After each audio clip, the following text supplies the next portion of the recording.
মৌমাছি মধু বানায়। আল্লামা শেখ আব্দুল হক মুহাদ্দিস দেহলভী মাদারিজুন নবুওয়াতের মধ্যে তিনি লিখেছেন, একদিন মৌমাছিকে নবী ডাকলেন। আল্লাহর নবী এমন কোন প্রাণী নাই যে প্রাণীর ভাষা নবী না জানতেন। পৃথিবীর এমন কোন ভাষা নাই যে ভাষা আমার রাসূল না বলতে পারতেন। আল্লাহু আকবার। প্রশ্ন রাখবেন ফরিদি হুজুর প্রমাণ কি বলে দিয়ে যায়? আজ সহিহ বুখারীতে কিতাবুর রুইয়াতে নবীজি একটা হাদিস বলেছেন, মান রাআনি ফিল মানামি ফাকাদ রাআল্লাহ। উম্মত রে, স্বপ্ন যদি তোমরা আমারে দেখো তাহলে বাস্তব আমাকে স্বপ্ন দেখেছ। আমি নবী নিজে এসেছি, ছবি আসি নাই। আমি নবী নিজে এসেছি, ছবি আসি নাই। আমি নবী নিজে এসেছি, ছবি আসি নাই। প্রশ্ন রাখবেন ফরিদি হুজুর এত ভাষা নবী কি করে জানে? কেমনে প্রমাণ দিবেন আপনি শোনেন। বাংলাদেশের আশিক রসুলের সঙ্গে নবী কথা বললেন স্বপ্নে। এটা আরবি ভাষায় বলেন নাই, বাংলা ভাষায় বলেছে। হিন্দি ভাষার আশিকের সাথে নবী হিন্দি ভাষায় বলেছে, আরবি ভাষায় বলে নাই। উর্দু ভাষার আশিকের সাথে নবী উর্দু ভাষায় কথা বলেছে, আল্লাহ নবী আরবিতে বলে নাই। ফার্সি ভাষার আশিকের সাথে হযরতে শেখ সাদি রাহিমাহুল্লাহ ফার্সিতে তিনি কবিতা লেখলেন, তালাল ফার্সিতে কবিতা লেখলেন, বালাগাল ওলা বিকামালিহি কাশাফাদ দুজা বিজামালিহি হাসনাত জামিউ সালিহি সাল্লু আলাইহি ওয়ালিহি। কবিতা লেখার পরে বন্ধু নবী স্বপ্নে এসে বললেন, সাদি তুমি কি লেখো? সাদির ফার্সি ভাষায় নবী কথা বলা শুরু করলেন। সাদি তুমি কি লেখো? বলে না কি লিখবে আপনি? নবীর শানে নাতিয়া লেখি, প্রশংসা লেখি, কবিতা লেখি। নবী বললেন, সাদি কি লেখো পড়ো। বালাগাল উলাবি কামালিহির 3 লাইন বলার পরে নবী বললেন, সাদি চতুর্থ লাইন কি?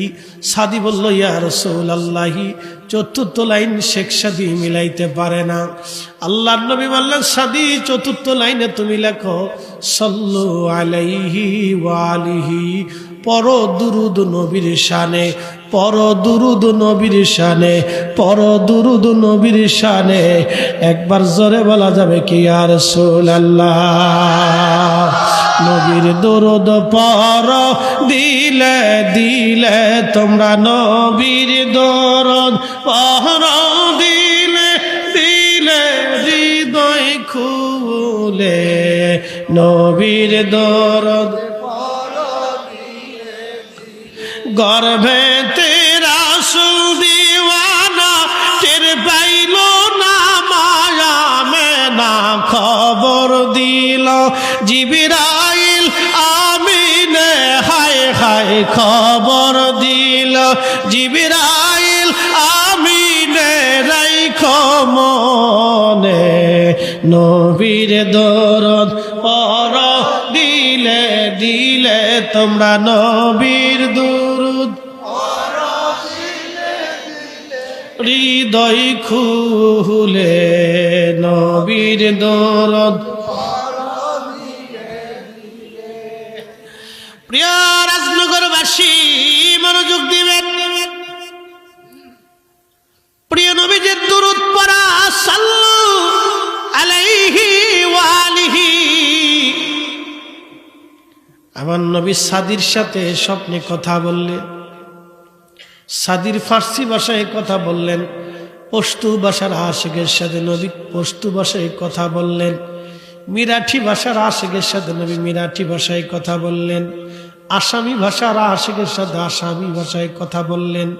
বিহারি ভাষার আশিকের সাথে নবী বিহারি ভাষায় কথা বললেন। রোহিঙ্গা আশিকের সাথে নবী রোহিঙ্গা ভাষায় কথা বললেন। জোরে বলেন, জোরে বলেন। ফ্রান্স ভাষা, ইউরোপের বহু ভাষা, রুশিয়ান ভাষা থেকে শুরু করে, ইংরেজি ভাষা থেকে শুরু করে, আরবি থেকে শুরু করে পৃথিবীর যত ভাষা আছে প্রত্যেক ভাষার আশিকের সাথে নবী স্বপ্নে ওই ভাষা দিয়ে কথা বলে। তার মানে এমন কোন ভাষা নাই যেই ভাষাটা আমার নবীর এলেমের মধ্যে না আছে। কথা বলেন ঠিক কিনা? এটা নবীর মহান মুজিজা, কিয়ামত পর্যন্ত এই মুজিজা চলবে। আদম, শীষ, নূহ, ইব্রাহিম, ইসমাইল, ইসহাক, ইয়াকুব, ইউসুফ, আর হযরত মূসা, ঈসা, জাকারিয়া, হারুন, ইমরান আলাইহিস সালাতু ওয়াস সালাম, যত নবীরা পৃথিবীতে ছিলেন, দাউদ এবং সুলাইমান আলাইহিমুস সালাম, এমন কোন নবী নাই সব নবীদের মুজিজা খতম, কোনদিন আর তাদের মুজিজা চলবে না। কিন্তু আমার নবীর মুজিজা কিয়ামত পর্যন্ত চলমান থাকবে। নবী নাই শরীয়তে, কিন্তু মুজিজা আছে এখন, কিয়ামত পর্যন্ত মুজিজা চলতে থাকবে। তার বাস্তব প্রমাণ শুনে যান। আল্লাহর নবী মৌমাছিরে ডাক দে বলেন, মৌমাছিরে, গুন গুন করে মৌমাছি নবীজির সামনে দাঁড়ায় গেল। আসসালাতু ওয়াসসালামু আলাইকা ইয়া রাসূলুল্লাহ।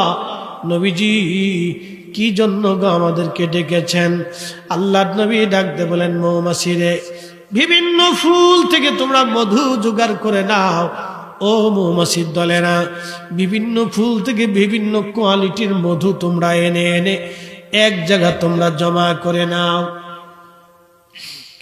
রে মৌমাছির দল, আমি নবী বলতেছি, বিভিন্ন ফুল থেকে তোমরা মধুগুলি জোগাড় করে, সুগার জমা করে এক জায়গায় নিয়ে এসে তোমরা চাকের মধ্যে জমা করে কিভাবে তোমরা মধু বানাও বলো।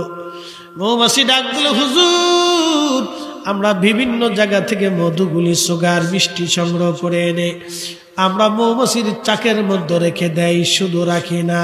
ইয়া রাসূলুল্লাহ, ওইগুলি রাখার পরে আপনি নবীর শানে দুরূদ পড়তে থাকি, পড়তে থাকি, পড়তে থাকি। আপনি রাসূলের শানে দুরূদ পড়তে পড়তে পড়তে পড়তে ইয়া রাসূলুল্লাহ বিভিন্ন জায়গার বিভিন্ন ফুল থেকে ওই মধুগুলি যেগুলি নিয়ে আসি, যেই ফুলের ভিতর থেকে মিষ্টি থাকে ওইগুলি সংগ্রহ করে নিয়ে আসি। ইয়া রাসূলুল্লাহ, বিভিন্ন ফুলের মিষ্টিগুলি এক জায়গায় জমা করার পরে আপনি নবীর শানে দুরূদ পড়তে পড়তে পড়তে পড়তে নবীজি, নবী গো, নবী গো, মধু মধু হয়ে যায়, মধু মিষ্টি হয়ে যায়, জান্নাতের খাবার হয়ে যায়। যেই কারণে আল্লাহ বলেন, শিফাউল লিন্নাস, এই মধু মানুষের জন্য সেবা। কারণ এটা তৈরি করার সময় মৌমাছির দলেরা আমার নবীর দুরূদ পড়েছিল, দুরূদ পড়েছিল। এই জন্য রাজনগরবাসী আমাদের ঘরে ঘরে নবীর দুরূদ চালু করতে হবে। ওরা যতই মিলাদের বিরোধিতা করুক, আমরা প্রত্যেকটা সুন্নি মুসলমান বাড়িতে বাড়িতে ঘরে ঘরে নবীর দুরূদ, মিলাদ, দুরূদ ও সালাম চালু রেখে দিব। কারণ জমিন আল্লাহর, আসমান আল্লাহর, হাবিব আল্লাহর। আল্লাহর জিকিরের পরে নবীর দুরূদ চলবে, আল্লাহর শানের পরে নবীর শান চলবে, আল্লাহর ইত্তেবার পরে নবীর ইত্তেবা চলবে, লা ইলাহা ইল্লাল্লাহর পরে মুহাম্মদুর রাসূলুল্লাহ চলবে, আশহাদু আল্লা ইলাহা ইল্লাল্লাহর পরে আশহাদু আন্না মুহাম্মাদার রাসূলুল্লাহ চলবে। অতএব আমরা প্রত্যেকেই ঘরে ঘরে নবীর দুরূদ সালাম চালু রাখবো। কথা বলেন, হাত উঁচা করে বলেন, ঠিক না বেঠি?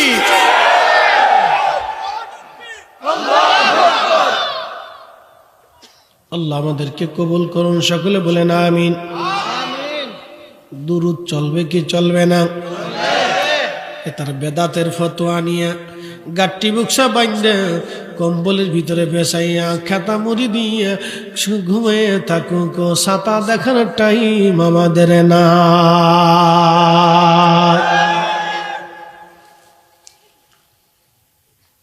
চলবে আর একটু চলুক, সারা রাত্র চলবে ফজর পর্যন্ত। ফজর ফজর ফজর বলেন ইনশাআল্লাহ। থাকা লাগবে না, নেকি হয়ে গেছে, বাড়ি চলে যান। তবরক লাগতো না, জান গে। শোনেন, এই যে ফজর পর্যন্ত নেকিটা পাইলেন, মুসা, ঈসা, আদম, শীষ, ইব্রাহিম, ইসমাইল, ইসহাক, ইয়াকুব আলাইহিমুসসালাম, তাদের উম্মত হইলে আর নসিবে হইতো না। শুধু আখিরি নবীর উম্মত হওয়ার কারণে আল্লাহ এই মর্যাদা আপনাকে দান করছে। শুধু এই নবীর উম্মত হওয়ার জন্য 70 গুণ। একসাথে বলেন কত গুণ? গরু চুরির জন্য। আমি উত্তরবঙ্গে মাহফিলে গেছি, এক ভদ্রলোক মোটর সাইকেলে উঠে একা, হুজুর দোয়া করেন। কি হয়েছে? চোরে গরু চুরি করে নিয়ে গেছে।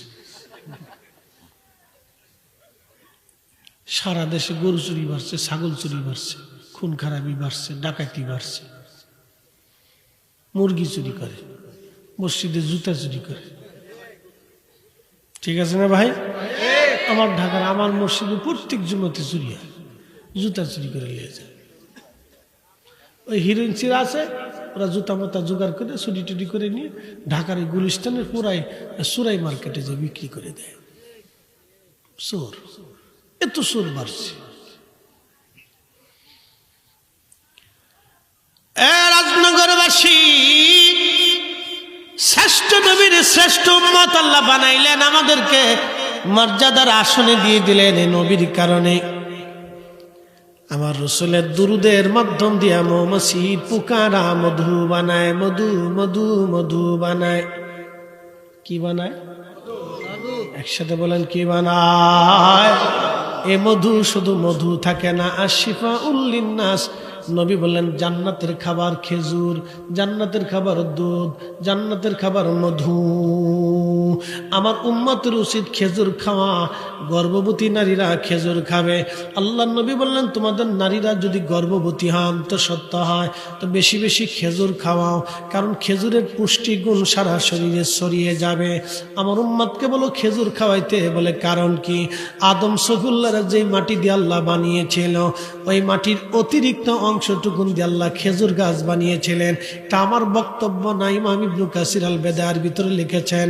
আল্লাহর নবী বলেন উম্মত, ওই মাটি দিয়ে আল্লাহ খেজুর গাছ বানাইলেন। এই জন্য খেজুরের ফল পৃথিবীর এমন একটা ফল, আপনি খাইতে দেরি হবে, 1 মিনিটের ভিতরে সারা দেহের রন্ধে রন্ধে তার পুষ্টিগুণ শক্তিগুণ আল্লাহ পৌঁছায় দেয়। দেরি হয় না, দেরি হয় না, দেরি হয় না। আমাদের দেশে বেডিরা খেজুর খায় না, আমাদের দেশের বেডিরা খায় ফুসকা।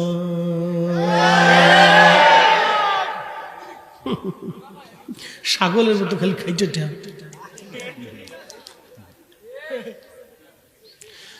নাম দিছে বিসমিল্লাহ, চটপটি হাউসকে আফা খুব ভালো আসেন, সুন্দর করে বানায় দেখে আরো 2 প্লেট মারেন। 2 প্লেট খাওয়ার পরে গ্যাস্ট্রিকের ওই তারপরে ফার্মেসিতে যায়, আমার 2 সার্জেল দিয়ে দেন। এই জাতি ফুচকা খায়, চটপটি খায়, কিন্তু খেজুর খাবে না, মধু খাবে না, দুধ বিক্রি করে বিড়ি খায়। যারা বলেন আমি বাথরুমে ঢুকছি, খালি বিড়ির গন্ধ। কেয়ারটেকারে বের হয়ে 10 টাকা দিয়ে বললাম বেড়া পরিষ্কার করস না, খালি বিড়ির গন্ধ। কা হুজুর আপনার আগে যে ঢুকছে হেতে বয়ে বয়ে বিড়ি টানছে। আমি বললাম বেড়া রে, বিড়ি টানার জায়গা তো কত জায়গা আছে, ঝরে জঙ্গলে, আতরে পাতরে জঙ্গলে, দোকানে পাটে আছে, এইখানে বাদ দিয়া বাথরুমে বসে বিড়ি টানলো কে? কা হুজুর বিড়ি না টানলে ক্লিয়ার হয় না। বিড়ি কি হে ধরছে না, হেরে বিড়ি ধরিয়ে লাইছে, বিড়ি হেরে ধরছে, বিড়ি হেরে ধরিয়ে লাইছে। ডোন্ট মাইন্ড, যারা এটা খান ফেলে দিবেন, ছেড়ে দিবেন। প্রিয় ভাই আমার, আল্লাহ পাক, একসাথে বলেন আল্লাহ কি পাক। আল্লাহ পাকটাকে কবুল করে। এই জন্য যদিও এটা ফকিগান বলেছেন, কেউ বলছেন মাকরু, মাকরুহে তাহারিমি, হারামের কাছাকাছি, মাকরু খাইতে নিষেধ করছে, এগুলো দরকার নাই, ফেলে দিবেন। জবানটাকে পরিষ্কার করে ফেলবেন, আল্লাহ সাফ করে ফেলবেন। জবান দিয়ে আল্লাহ জিকির হয়, নবীর দুরুদ হয়, রসুলের শান হয়, আল্লাহ তাসবিহ হয়, তো ওটার দরকার কি? কথা ঠিক আছে না ভাই? ছেড়ে দিবে, ছেড়ে দিবে। আমার উম্মত এ জাতি দুধ বেশি বিড়ি খায়। আল্লাহ রসুল বলেন উম্মতকে বলো তারা যেন কোনো না কোনো সময় কিছু না কিছু দুগ্ধ পান করে। একসাথে বলবেন না মারহাবা? কিছু না কিছু দুগ্ধ পান করে, কারণ দুধের ভিতরে সমস্ত তৃণভোজ অর্থাৎ সমস্ত লতা পাতা গাছপালার যা কিছু আছে এটা নির্যাস দুধের ভিতরে, গরুর দুধের মধ্যে থাকে। উম্মত দুধ খায় না, খালি আবিজাবি খায়। রমজান আসলে দেখবেন যে কি বাপরে বাপ কত কিছু আজারে বাজারে আন্দা গান্দা পচা বেগুন, বেগুন চরচরি না কি কয়, ওটার কি কয়, বেগুন ভাজি, তারপর নাকি এটা কি কয়, বেগুনের চপ, আলুর চপ, তারপরে সিঙ্গারা, ফুরি, তারপরে আপনাদের দেশে ফুরি খেলে তো আবার বিপদ। আপনাদের দেশে ফুরি তো মেয়েদেরকে বসে, ওটা কি কয় আপনাদের দেশে? ডাল ফুরি। আচ্ছা যাক, ডাল ফুরি, তারপরে এই আরো কিছু আছে আবি যাবি, এসব মিক্সার টিক্সার করে এগুলো খায়। পরে খাইয়ে দিন ভরে গ্যাস্ট্রিক এসে আসে, খালি গ্যাস্ট্রিক এসে ফ্যাট মুচড়াইতে থাকে, গ্যাস মুচড়াইতে থাকে। এই জন্য খাবার আল্লাহ রসুল কি খাবেন এটাও আপনাদেরকে শিখিয়ে গেছে। একসাথে বলবেন আল্লাহু আকবার। মধু খাবেন, আর শিফাউল লিন্নাস, খুব উত্তম খাদ্য, বেহেশতের খাবার খাইবেন। বেশি খাইবেন না, আবার এটা ফেরা আছে, বেশি খেলে জ্বালা আছে। প্রিয় উপস্থিতি মনোযোগ দিবেন। মধু নিয়ে ওয়াজ করতে করতে বহু দূরে আসছি আমি। প্রিয় ভাই আমার, কথাগুলি শোনাটা জরুরি। আল্লাহ রাব্বুল আলামিন প্রত্যেকটা সৃষ্টিকে পুঙ্খানুপুঙ্খরূপে আমার রব, আমার আল্লাহ সৃষ্টি করলেন কি সুন্দর করে। লাকাদ খালাকনাল ইনসানা ফি আহসানি তাকওয়িম।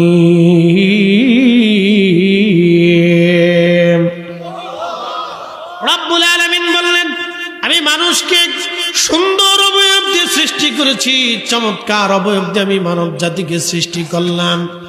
আপনি যদি দেখেন শিশুকালে প্রত্যেকটা বাচ্চা সুন্দর, তার চোখ সুন্দর, তার নাক সুন্দর, তার কান সুন্দর, তার ত্বক সুন্দর, হাত পা অঙ্গ প্রত্যঙ্গ সব সুন্দর। কথা ঠিক আছে না ভাই? সব সুন্দর। যত বয়স হতে থাকে বয়স হতে হতে হতে হতে হতে হতে হতে হতে হতে হতে হতে হতে বৃদ্ধকাল আসে। একই মানুষ তার বয়স ধরে রাখতে পারল না। একই মানুষের চুল পেকে গেল, চোখ নষ্ট হয়ে গেল, কানের পাওয়ার রক্তের পাওয়ার কমে গেল, তার ত্বক নষ্ট হয়ে গেল, সৌন্দর্য নষ্ট হলো।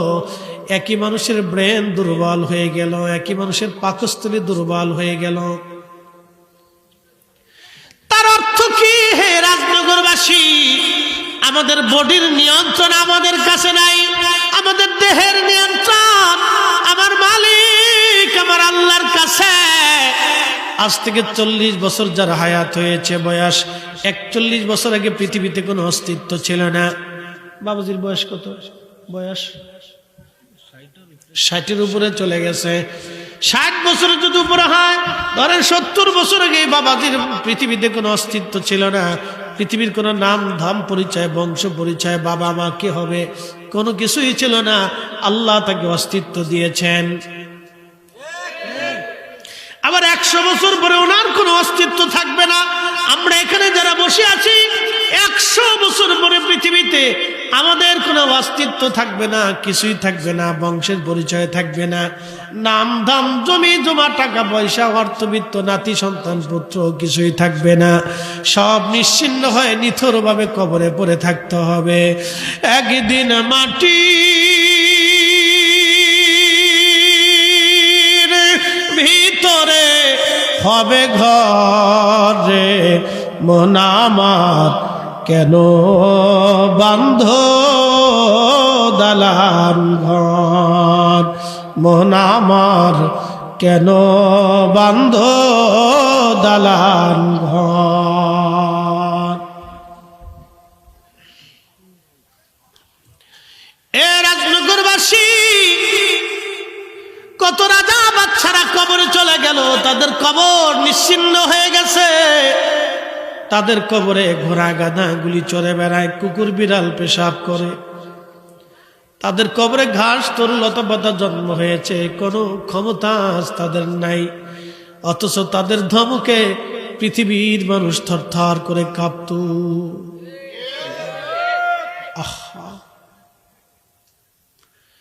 কত কোটি কোটি টাকার মালিক কবরে চলে গেল, কবর পর্যন্ত নিশ্চিহ্ন হয়ে গেছে। আজ কবরে দাঁড়ানোর মতো কেউ নাই। আজ করোনা চলে গেল, এই করোনার সময় কত মানুষ কবরে চলে গেছে, কত ধনী কবর হলো, জানাজা হলো। ছেলেটা জানাজার নামাজেও যায় নাই, ভয়ে যদি আমার করোনায় ধরে, দুনিয়ার করোনা রোগের ভয়ে যদি ছেলেটা জানাজায় না যায়, মেয়েটা মায়ের লাশের পাশে না আসে, তাহলে বুঝেন হাসরের ময়দান কত কঠিন হবে, কত কঠিন হবে, কত কঠিন হবে, কত ভয়াবহ হবে। নবী বললেন, উম্মত কিয়ামতের ময়দানে তিন জায়গায় আমার উম্মত সন্তান মায়ের পরিচয় দিবে না, মা সন্তানের পরিচয় দিবে না, বাবা ছেলের পরিচয় দিবে না, ছেলে বাবার পরিচয় দিবে না, ভাই ভাইয়ের পরিচয় দিবে না, বন্ধু বন্ধুর পরিচয় দিবে না, কেউ কারো পরিচয় দিবে না। এক নম্বর মিজানের পাল্লা, দুই নম্বর ডান হাতে বাম হাতে আমল নামা, তিন নম্বর মিজানের মিজান, তিন নম্বর ফুলসিরাতের ঘাট। মিজান পাল্লা যখন শুরু হবে, নেকি ওজন হবে না গুনাহ ওজন হবে। আল্লাহর বান্দা পেরেশান হয়ে যাবে। কোটি কোটি মানুষ সিরিয়ালে দাঁড়াবে, সবার এক এক করে মিজানের পাল্লা মাপা হবে আমার রবের সামনে। দেখা হবে আজ কার নেকের পাল্লা ভারী হয়, গুনার পাল্লা ভারী হয়। সবাই চিন্তায় মুহ্যমান হয়ে যাবে, চুলদারিগুলি সাদা হয়ে যাবে, চামড়াগুলি গুছায় যাবে। আজকে আমার জানি কি হয়ে যায়। কি কঠিন পরিস্থিতি হবে সেই সময়, কত ভয়াবহ হবে সেই সময়টা। আল্লাহ বলেন, তারুজুল মালাইকাতু ওয়ার রূহু ইলাইহি ফি ইয়াউমিন কানা মিকদারুহু 50 আলফা সানা। দুনিয়ার এক এক সেকেন্ড করে 60 সেকেন্ডে 1 মিনিট, এক এক মিনিট করে 60 মিনিটে 1 ঘন্টা, এক এক ঘন্টা করে 24 ঘন্টায় দিন রাত, 24 ঘন্টার দিন রাতে 365 দিনে একটা বছর হয়। এই একটা বছরের হিসাব অনুযায়ী 50,000 বছর। যত বড় হবে হাসরের ময়দানের একটা দিন হবে তত বিরাট, একটা দিন হবে তত বিরাট। সূর্য থাকবে একবারে মাথা বরাবর। দুনিয়ার যে সূর্যটা দেখেন 200 কোটি ডিগ্রি সেলসিয়াস, 200 কোটি ডিগ্রি সেলসিয়াস। ওরা হাসরের ময়দান থাকবে আগুনের মতো। আজকে দেখলেন আমেরিকার ক্যালিফোর্নিয়ার একটা শহর আমার আল্লাহ দাবানল দিয়ে একবারে পোড়ায় দিলেন, মিসমার করে দিলেন। এত বড় একটা শহর পুরাইতে একটা টাকাও ফিলিস্তিনের খরচ হয় নাই। বিচারককে এক আঙ্গুল উঁচা করে বলেন ফাইসালাকারীকে, জোরে বলেন কে? তারা ফিলিস্তিনে বোমা মেরে মেরে প্রত্যেকটা গাজার বিল্ডিং ভেঙে দিয়েছে, মসজিদ ভেঙে দিয়েছে, হসপিটাল ভেঙেছে, বিদ্যালয় ভেঙেছে, মাদ্রাসা ভেঙেছে। প্রত্যেকটা বিল্ডিং ভাঙতে ভাঙতে তারা আমেরিকার 2000 কোটি মার্কিন ডলারের অস্ত্র শেষ করে ফেলল ইসরায়েল, শুধু ছোট্ট একটা গাজার শহর ধ্বংস করার জন্যে। আর আমার আল্লাহ আমেরিকার ক্যালিফোর্নিয়ার একটা সুন্দর শহর, কোটি কোটি বিলিয়নাররা যে শহরে বাস করে, সবচেয়ে ধনী, নিরাপদ এবং সুন্দর শহরটাকে আমার আল্লাহ 4 দিনের মধ্যে পুরাইয়া একেবারে বিরান করে দিয়েছেন। একসাথে বলা যাবে কি আল্লাহু আকবার? চিৎকার মেরে বলেন আল্লাহু আকবার। ফয়সালা কার? একসাথে বলেন কার? ওরা যেইভাবে ফিলিস্তিনের মুসলমানদেরকে হত্যা করেছে পৃথিবীতে কেউ করে নাই। হিটলার পর্যন্ত ফেল খাইছে, কথা কর না কেন? নীরব ভাবে মুসলমানদেরকে ৭৫ বছর ধরে মারতেছে। কল্পনা করতে পারবেন এখন এই জাতি মাথা উঁচু করে দাঁড়ায় রয়েছে। মুসলিম দেখলে তাদের দিকে তাকা, নারী দেখলে তাদের নারীদেরকে তাকা। প্যালেস্টাইনের নারীরা সন্তান শহীদ হয় বুরকা ছাড়ে না, স্বামী শহীদ হয় বুরকা ছাড়ে না, ভাই শহীদ হয় বুরকা ছাড়ে না, নিজে শহীদ হয় বুরকা ছাড়ে না। আর আমার দেশের নারী বুরকাই পরে না।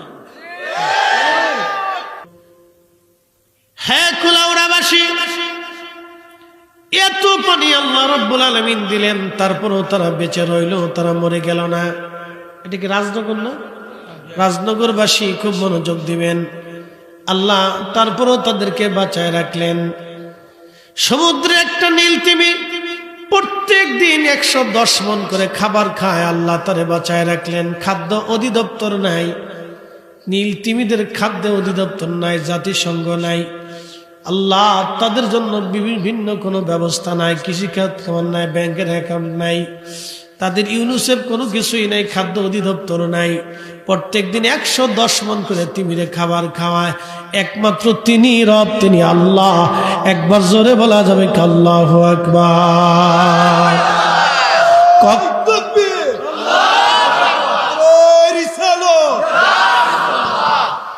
কখনো তোমাকে যদি ভুলি,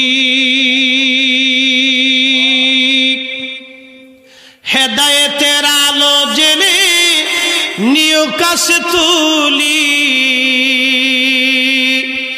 ঠাই দিও প্রিয়তম, অগো ঠাই দিও প্রিয়তম, অগো মহিয়ান, তুমি রহমান, তুমি মেহেরবান। অন্ধ গাহে না শুধু তোমারি গুণগান, বুঝে বুঝে না তবু শান, তুমি রহমান, তুমি মেহেরবান। এ রাজনগরবাসী, আপনি যদি দেখেন মৌমাছি মধু বানায়, মৌমাছিতে কামড় দিলে প্রচন্ড বিষ, কিন্তু তার মুখের তৈরি করা মধু এতই চমৎকার। কোরআন বলল শিফাউল লিন্নাস, আশিফাউল লিন্নাস, মধু মানুষের জন্য শেফা। একসাথে বলবেন আল্লাহু আকবার। মধুটা মানুষের জন্য শেফা। কোরআন বলল মধু মানুষের জন্য শেফা, শেফা, শেফা। এই জন্য বাচ্চাদেরকে মধু খাওয়াবেন, নিজেরা মধু পান করবেন। কিন্তু এখন প্রশ্ন করি, জবাব দিবেন, সারা পৃথিবীর সমস্ত জ্ঞান বিজ্ঞান যদি এক জায়গা হয়, মধু কি বানাইতে পারবে? এক মধুর কাছে আল্লাহ দেখিয়ে দিলেন, হে বিজ্ঞানী, তোমরা মানুষ মারার জন্য পারমাণবিক বোমা বানাবে, মঙ্গল গ্রহে যাবে, চাঁদে ঢুকবে, সূর্যের দিক নির্ণয় করবে, আকাশের নক্ষত্র খুঁজবে, চিকিৎসা বিজ্ঞানে তোমরা নোবেল পাবে, অনেক কিছু হবে, পদার্থ রসায়ন নিয়ে গবেষণা হবে। কিন্তু তোমাদেরকে আমি অক্ষম করে দিয়েছি, আমার একটা মৌ পোকা যেভাবে মধু বানায়, তোমরা সারা বিজ্ঞান একত্রিত হলো সেই মধু তোমরা বানাই দিতে পারবা না। একসাথে বলেন আল্লাহু আকবার। আমাদের দেশে সনাতন ধর্মে যারা বিশ্বাসী তারা বলে বিদ্যার ভগবান আলাদা, তাদের মতে শক্তির ভগবান আলাদা, এই জন্য শিবের পূজা করে। তারা বলে কল্যাণের ভগবান আলাদা, এই জন্য লক্ষ্মীর পূজা করে, কালীর পূজা করে, দুর্গার পূজা করে, গণেশের পূজা করে, কার্তিকের পূজা করে, লোকনাথের পূজা করে, রামের পূজা করে, শ্রীকৃষ্ণের পূজা করে। তারা মনে করে যে প্রত্যেক কিছুর ভগবান আলাদা, দেবতা আলাদা। এই জন্য একটা দুইটা করতে করতে করতে করতে তাদের ৩৩ কোটি দেবতা হয়েছে। ওই ভারতে দেখবেন কিছু নাগা সাধু আছে, নাম নাগা সাধু, সারা জিন্দগি ল্যাংটা থাকে। ওর পার্সপাতি সব বাইর করে ধুয়ে দেয়। ল্যাংটা, ল্যাংটা কি সাধু হয়? আর সাধু কি কোনোদিন ল্যাংটা হতে পারে? মানুষ কি করে ল্যাংটা? বুঝিনি কিছু। কি ভাবেন আপনারা? মানুষ কি করে ল্যাংটা আর ল্যাংটা কি করে সাধু হয়? হেতার সামনে আবার মানুষের সেজদার মধ্যে করে দিচ্ছে। আহা, মানুষ কতটা ধর্ম অন্ধবিশ্বাসে পরিণত। আমাদের রব, আমাদের মালিক মুসলিম বলে আমাদেরকে সর্বশ্রেষ্ঠত্ব দিয়া আমাদেরকে পবিত্র করেছে। কথা বলেন ঠিক না বেঠিক?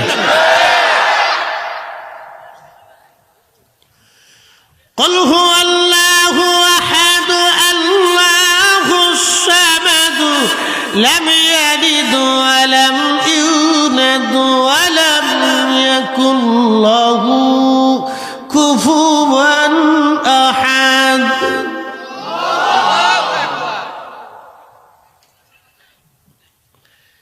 আল্লাহ বলেন, হাবিব আপনি বলে দেন আমি আল্লাহ এক, আল্লাহুস সামাদ, আমি কারো মুখাপেক্ষী না, সব আমি আল্লাহর মুখাপেক্ষী। একটু চিন্তা করেন, একটা মধু পোকারা মৌমাছিরা মধু তৈরি করে, পৃথিবীর সব জ্ঞান বিজ্ঞান এক জায়গা হলো, মধু বানাইতে পারবে না।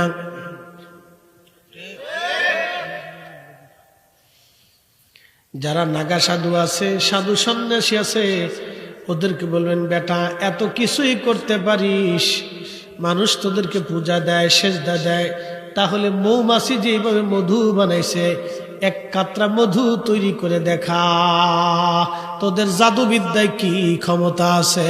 কিয়ামত পর্যন্ত চেষ্টা করবি, ল্যাংটায় যতই ঝুলে থাকিস মধু বানাইতে পারবি না।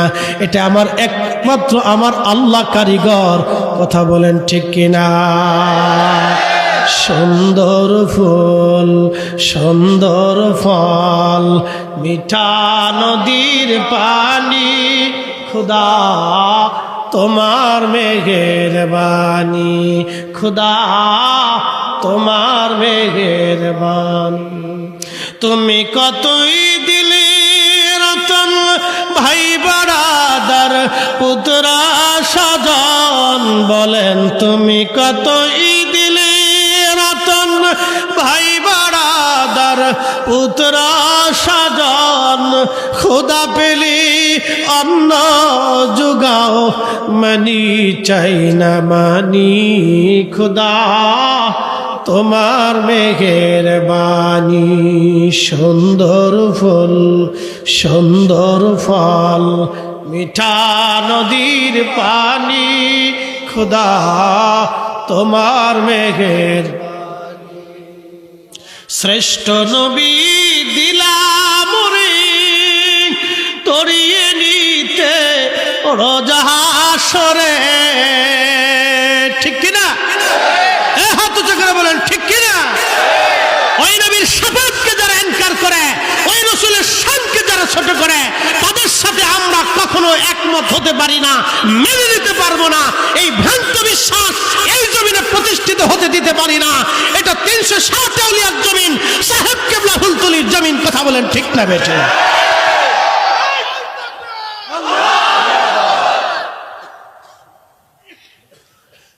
শ্রেষ্ঠ নবী দিলাম রে তরিয়ে নিতে রোজা হাসরে, পথ না ভুলি তাই তো দিলে পাক কুরআনের বাণী, খুদা তোমার মেঘের বাণী।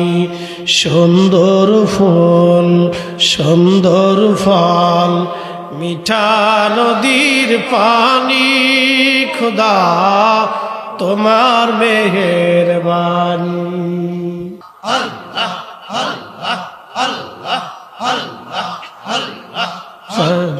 তো সালাম গো আমার দুরুদ সালাম গো আমার কইও নবী মুস্তাফা তোমরা যদি যাও রে মদিনা আল্লাহ আল্লাহ আল্লাহ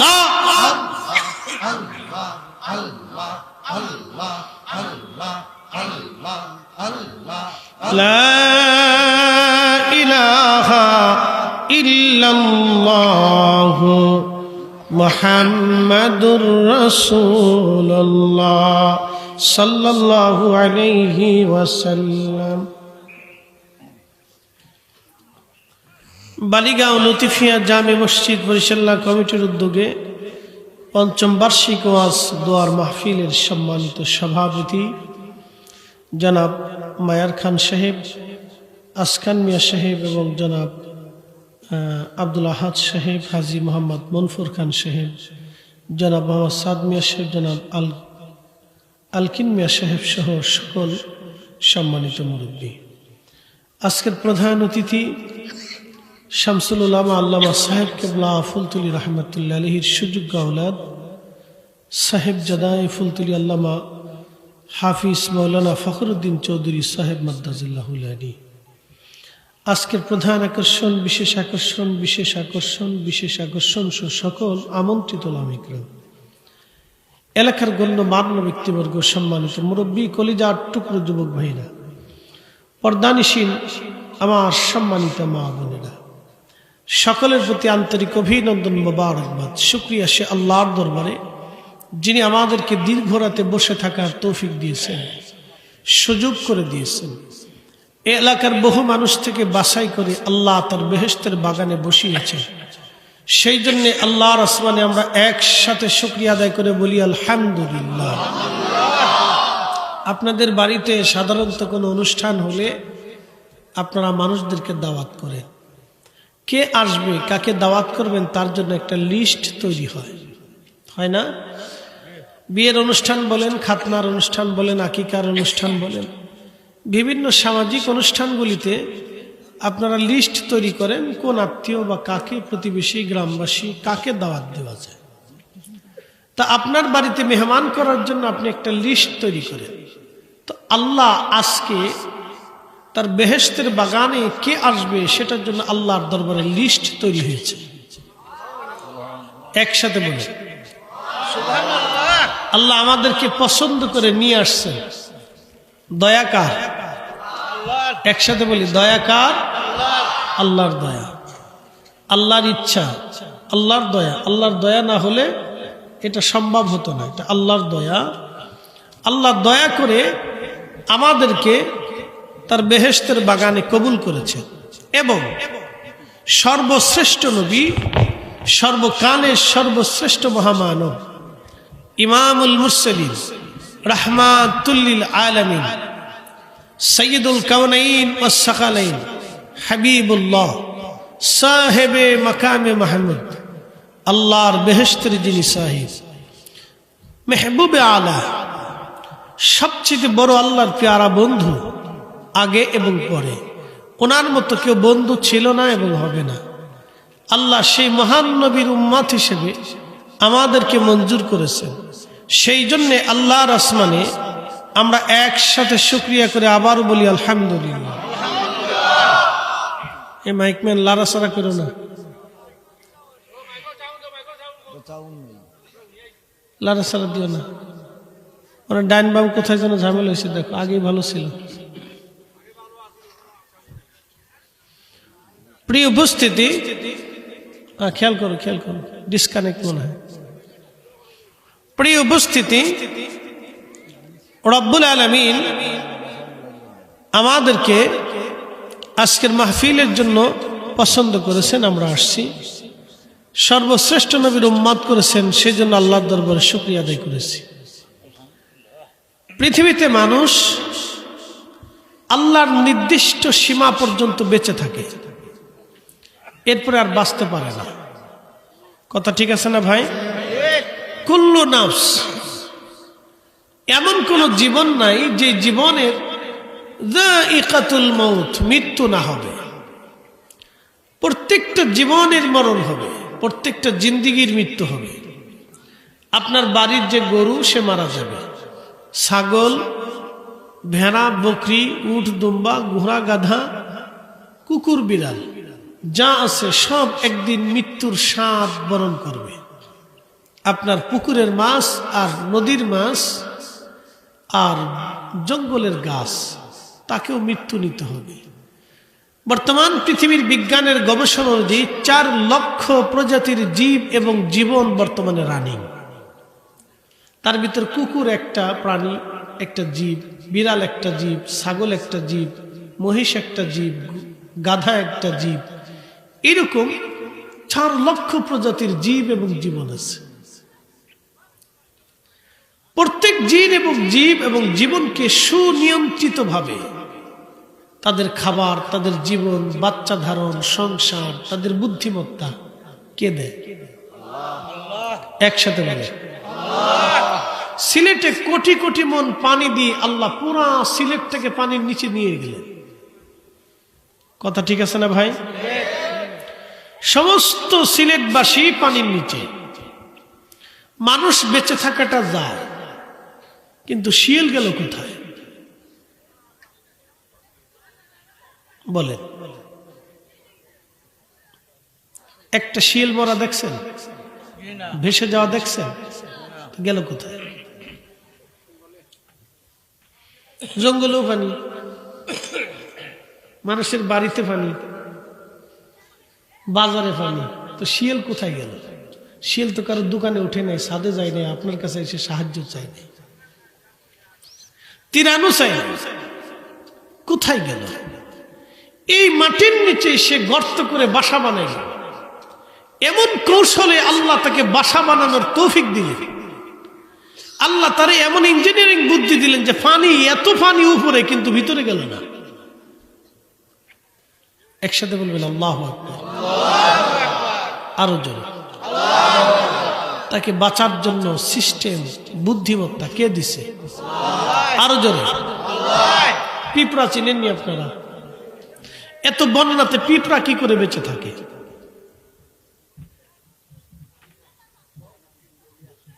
প্রত্যেকটা পিঁপড়া একটা আরেকটাকে জড়িয়ে ধরে, একটা আরেকটাকে জড়িয়ে ধরে, একটা আরেকটাকে জড়িয়ে ধরে, জড়িয়ে ধরে তারা পানির উপরে দল পাকিয়ে ভাসতে থাকে। কেউ ডুবে না, সবাই ভেসে থাকে। পিঁপড়া জানে যদি ছেড়ে দেই তো সবাই মরে যাব, যদি ছেড়ে দেই তাহলে সবাই মারা যাব, আর যদি ধরে রাখি তো সবাই বেঁচে থাকবে। একসাথে বলবেন আল্লাহু আকবার। এই বুদ্ধিমত্তা তাকে কে দিছে? না তাদের কোনো বিদ্যালয় আছে? তাদের এক রাজা আছে, মহিলা রাজা। পিঁপড়াদের মহিলা রাজা আছে, বেডা রাজা না। পিঁপড়ার বেডারা ঘরের ভিতরে খায় আর মহিলারা কামাই করে, আমাদের দেশে বাইদাদের মতো। বাইদে বাইদে বাইদে, হ্যাঁ, তার বেডিরা কামাই করে, বেডারা ঘরের ভিতরে বসে খায়। তো পিঁপড়ার যে মহিলা পিঁপড়া আছে সে সারা দেশ ঘুরে ঘুরে খাবার জোগায়, আর পুরুষ পিঁপড়ারা ঘরের ভিতরে থাকে। সিস্টেম উল্টা। মালিক জোরে বলে। পৃথিবীর কোন বিদ্যালয়তে তাদের শিখতে হয় না। তার রাজার হুকুম মতো বাঁচে, একসাথে যুদ্ধ করে, একসাথে বেঁচে থাকে, একসাথে বিল্ডিং বানায়। এমন ইঞ্জিনিয়ারিং বুদ্ধি, তাদের বিল্ডিং গুলি এতই চমৎকার এবং সুন্দর যে সেই বিল্ডিং এর ভিতরে তাদের গোডাউন আছে, খাদ্য গুদাম আছে। এই খাদ্য গুদামে তারা খাবার জমা করে, 6 মাসেও খাবার নষ্ট হয় না। কে সুবহানাল্লাহ কি বাড়ি যায়? আপনার এসি ফেল, কি fail? AC fail, fridge fail. আপনার ফ্রিজেরও বেল নেই, তাদের ইঞ্জিনিয়ারিং আছে। প্রিয় উপস্থিতি, সৃষ্টির প্রত্যেকটা বস্তু, আল্লাহর সৃষ্টির একটা পিঁপড়া পর্যন্ত আল্লাহ তাদের মেধা দিলেন। একটা কুকুরকে আল্লাহ মেধা দিলেন, শৃগাল বেঁচে থাকার মেধা দিলেন, প্রত্যেকটা প্রাণী বেঁচে থাকার মেধা দিলেন। এত বন্যা হলো, সাপ বেঁচে রইল, পিঁপড়াও বেঁচে রইল, কত প্রাণী পানির নিচে চলে গেল, বেঁচে রইল।